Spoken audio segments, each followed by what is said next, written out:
Hi everyone, welcome back to my channel.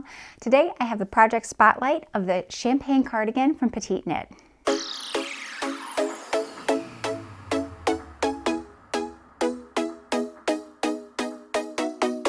So the third project that I've completed in 2023 is this champagne cardigan from Petite Knit. This is the first time I've ever made a cardigan. It wasn't nearly as bad as I thought it was going to be. I was really dreading doing the purling, but it seemed perfectly fine. I think the only thing that I didn't like about purling was just that the stitches didn't move off of the needle as cleanly because I was getting some like curling of the fabric in the opposite direction that I'm used to and stuff like that. But it wasn't as bad as I thought it was going to be. So for my champagne cardigan, I've used 2 yarns held together again. The pattern does call for a DK held with a mohair. So I've chosen Drops Lima in the color Almond. Drops Lima is a DK weight yarn with 65% wool and 35% alpaca. Kid Silk is also in the color Almond from Drops, and this one I believe is a 75% mohair and 25% silk, somewhere around there. I really like Drops Kid Silk, and particularly this color seems a lot softer than some of the other colors I've had from them. So I don't know if like the dyeing process changes the texture of the mohair, but I did find that the almond color was a lot softer. So these two held together to make my cardigan. This is a yarn combination that I had used previously, and I went ahead and I used a sweater that I had made with these to measure my gauge. And that was a mistake because the sweater that I had made previously with this yarn combination was done in the round, and obviously this one was worked flat. My tension working flat is a little bit looser, and I just didn't account for that. So I made the size extra small. It is the smallest size in the pattern, but once I blocked it, it ended up blocking to be more of a small, and that's because my gauge was looser on my pattern than when I had measured it in a previous sweater. That being said, this pattern already is built with about 10 to 11 inches of ease. I also found the depth of the arm side to be incredibly deep. I think that when I got to working the body, you'll see that I only worked the body for about 4 or 5 inches before switching over to the ribbing on the bottom, because it was already like hitting me, right here once I had finished the sleeves. So this pattern has a nice sort of detail. It is a raglan style construction and has sort of like a 3-stitch wide raglan on there, which I think is a really nice detail. And so that has coming from the back and the front as well. You see that nice wide raglan 3 stitches. And then it has a sort of V-neck and 3 buttons that connect on the front.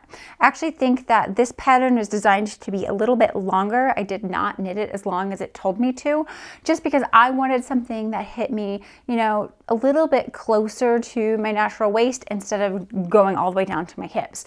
I find if I can show off the waist, I tend to look a little bit smaller than if I want something super, super boxy.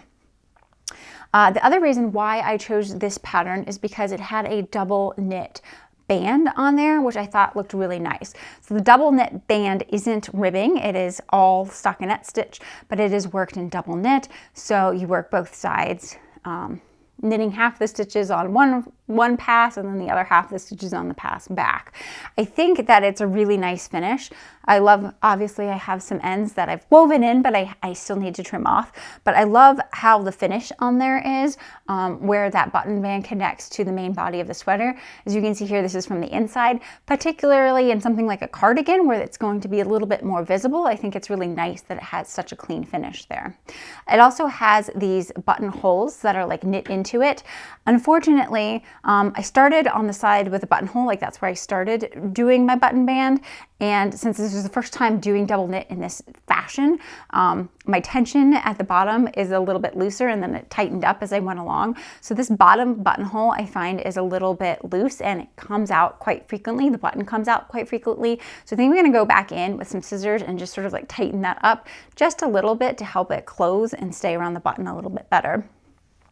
So for the buttons, I've just chosen 3 sort of like plastic buttons, but they have like a wood tone look and that sort of dark sort of academia look. I just thought it looked really nice with the almond color of the sweater. As I had mentioned in a previous project spotlight, I had been really into this sort of double knit edge on my ribbing. And again, of course, I've done it here. I did, you know, my nice wide rib at the bottom with that double knit edge and then Italian bind off.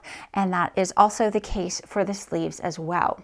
I do find the sleeves on this pattern to be quite generous, but I think that's okay, specifically because a cardigan like this is almost exclusively going to be worn over something else, right? It has a nice low V-neck on it, so it's not something I'm going to wear by itself.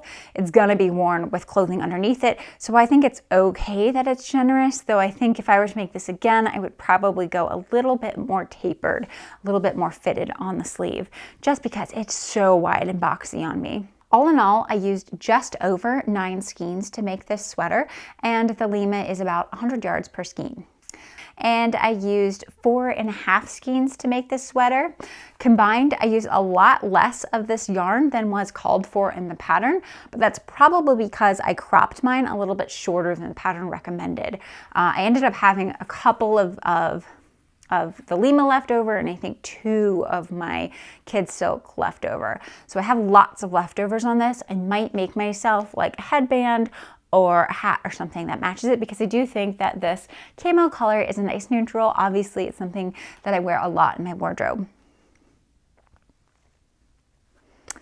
So, having finished my first cardigan, it wasn't nearly the arduous process that I thought it was going to be with all of the purling, and I definitely want to make more cardigans this year.